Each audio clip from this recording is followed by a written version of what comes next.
I'm Reid, editor of the Edison Report, and I'm honored to be here with Chuck Campagna with Amerlux. Chuck, welcome. Great to see you. Well, thank you for sitting down with me. Sure. And I've wanted to do this for years. So we are finally here we are. Finally doing it. And you have agreed, this is kind of a day in the life of Amerlux for me. I'm spending the day here. And you and your team have agreed that I get to talk to anybody I want. Absolutely. And I get to ask anything I want. Complete transparency. And you have no script. You have no idea what I'm going to ask. No. So here we are. Okay. First of all, let's start with Delta. Sure. Okay, why did the company sell to Delta, and what benefits has it brought?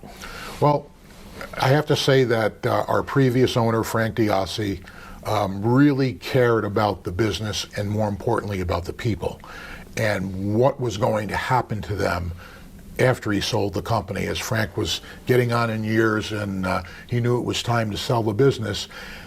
We've seen so many great independent lighting companies that have been purchased by conglomerates, and before you know it, the culture's gone, the overall business is gone, and it's absorbed into another plant. And the brand disappears many times. Brand disappears. I mean, Kurt Versen. Great company. Right. How does that happen? Among others. But he did not want that to happen to Amerlux. We worked a long, hard time to build the brand into a high-end architectural lighting company. He didn't want that to be lost. And of course, then he didn't want to see everybody disappear and get moved to another area. Okay. We have second and third generation in the plant. Okay. So that meant a lot to him.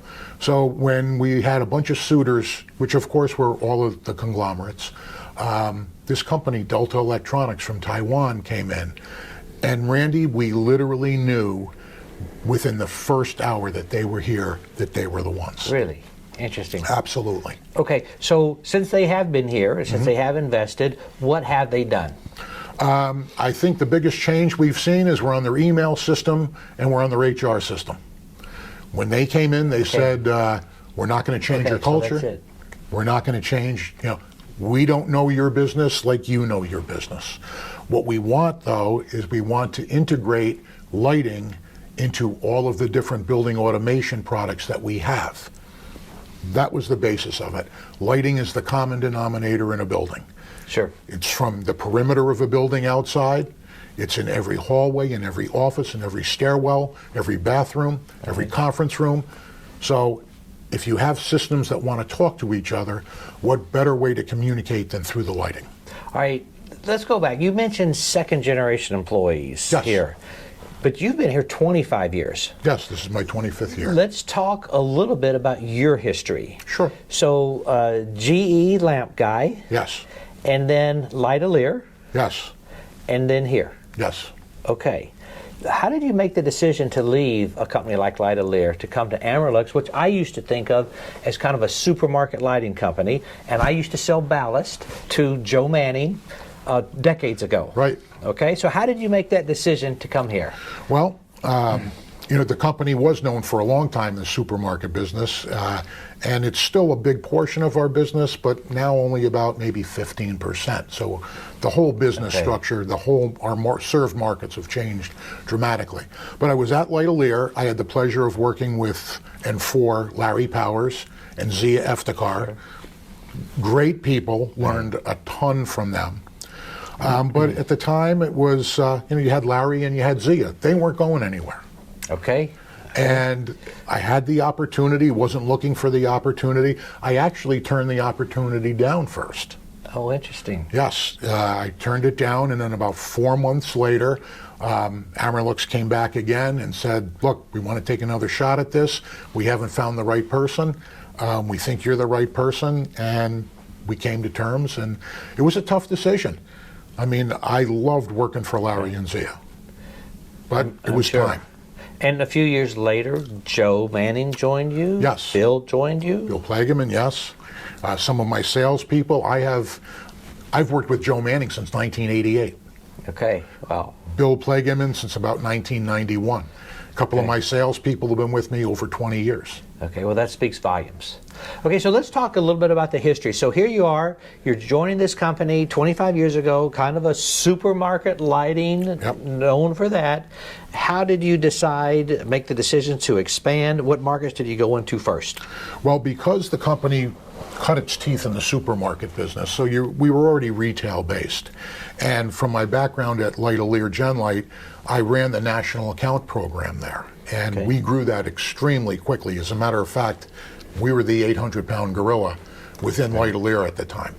Okay. So coming here, when I came here, it was about $10 million, and I think we had 38 employees. I remember coming home after my first couple of weeks saying to my wife, what did I do? Because I went from a company the size of GE Right. and Genlight to a small company. But it And you were was getting smaller. GE, Genlight, Right. Amerlux. significantly smaller at the time.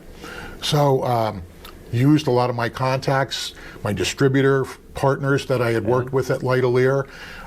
We listened to the market. We developed products very quickly for the specialty retail market. And then, of course, Mini Mastercolor came in, Right. and we just embraced it. And the company And you just were took off. from one of there. the first, if not the first, at least in North America, on that product. Oh, absolutely. We were the first. The first, okay. Yes.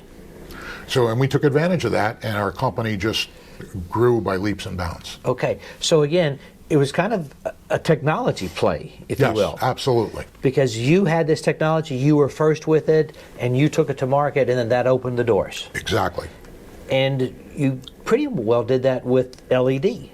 From Same what I thing. understand, from in talking to Joe a few minutes ago, you didn't retrofit any of your fixtures, your metal halide Oh, yeah, fixtures. no. You brought brand new fixtures, and this is where you beat the conglomerates. Yes. Because they had these giant shoe boxes that they had already tooled, and so they're putting they're putting the LED in these giant shoe boxes. Right.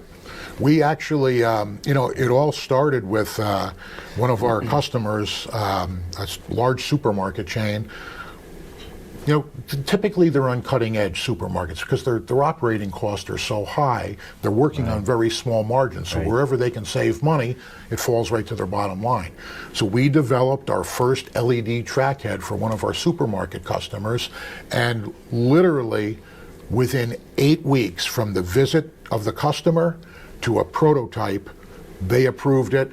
We went into production, and we had the first, I think, really solid LED track head in the marketplace, and it just took off from there. So it was all not retrofitting our existing product line. It was all fresh ideas. Great. Adding new products, Yes. and then I assume sunsetting the metal halides Yes, over time. it phased out, and but we didn't think the adoption rate was going to be as fast as it was.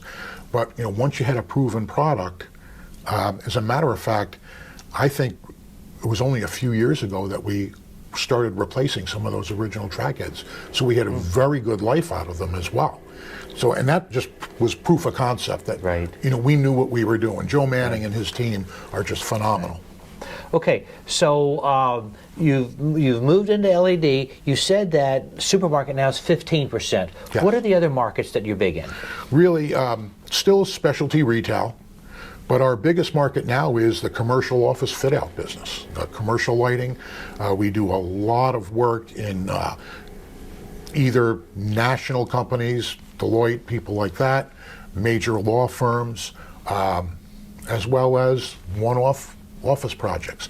Very strong in the New York City area. That's where we literally cut our teeth in the New York City market, in the commercial market, and no tougher market in the world. No doubt. So you're going to find out really quickly. Right. One of two things is going to happen when you enter the New York City commercial market. You're either going to be found or you're going to be found out. And we proved that we were found and that we were a valuable commodity. And of course, you have a very strong relationship with the design community. Absolutely. And of course, a lot of that starts in New York City, and then it gets you on designs throughout the country. Yep. That's why we started off in New York. 35 to 40% of the world's specifications come out of there. Right, right. Okay, how do you see the economy right now? Look, it's a struggle. I mean, anybody that says it's not a struggle is fooling themselves. Especially, you talk about the commercial fit-out business. COVID destroyed the in-office. people are just starting to come back to the office. But then as they start to come back, you have inflation and the interest rates are up, so now who's going to develop real estate? Who wants to move their office? We're finding that people are actually downsizing, and that plays to us as well, because you have to change everything in there. So a lot of our product development on the commercial market is suited to the office fit out. Okay. Okay. And then a lot of the offices, at least in New York, are being converted to residential. Yes. So do you play in that market? Yes, we do. The high-end residential, the condo towers, that's where our Solace downlight product, which is very shallow, comes in, and we've had huge success with it. Okay. How you mentioned people aren't coming back to the office. We see and hear that and read about it quite a bit. How is it to call on lighting designers when they're not all in the office 5 days a week like they used to be? Well, you've got to find ways to get their attention, because honestly, they get tired of the Zoom calls. You know, how many Zoom calls and Skype calls and team calls can you do in the course of a day, week, month, month after month after month? So we use creative ways, but now that we're starting to be able to get back into the offices again, try and do things after hours, not only lunch and learns, but more, wine and cheese, product presentations, things like that. I think that's a great way to do it.